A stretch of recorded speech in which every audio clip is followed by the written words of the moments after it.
En complément des contraintes, vous disposez d'outils de gestion des objets. Le premier de ces outils, sans doute le plus important, est le système de calque de Blender.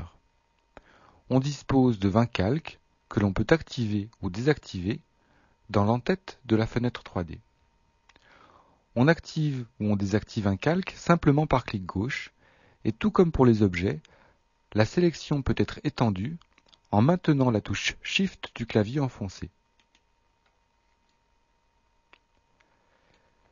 Les objets ne sont visibles dans la fenêtre 3D ou au rendu que si le ou les calques où ils apparaissent sont actifs.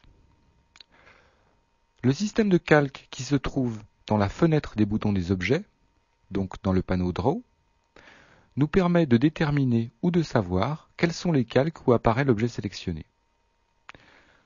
Dans la fenêtre 3D, le menu déclenché par la touche M va nous permettre de choisir un calque de destination pour les objets sélectionnés. Je vais donc choisir ici de placer tous les objets sélectionnés sur le calque numéro 5. Je choisis le calque, je clique sur OK, et les objets disparaissent du calque numéro 1. Et ils sont bien passés sur le 5e calque. Il est très fréquent qu'un objet qui apparaît comme homogène à l'écran soit en fait constitué d'un certain nombre d'éléments indépendants que l'on a rassemblés sur un même calque. C'est le cas de cette guitare. Si l'assemblage comporte un trop grand nombre d'éléments, il devient alors difficile de les sélectionner simplement par clic gauche. On dispose alors de différents outils de sélection.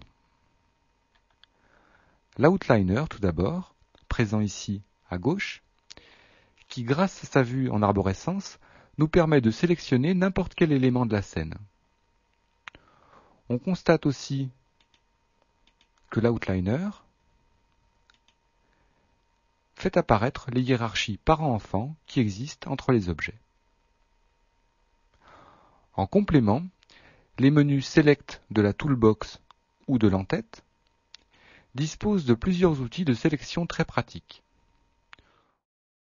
On peut ainsi sélectionner tous les objets situés sur un même calque, tous les objets qui possèdent le même type de données, tous les enfants d'un parent ou le parent d'un objet enfant. On peut ensuite adapter la vue à la sélection.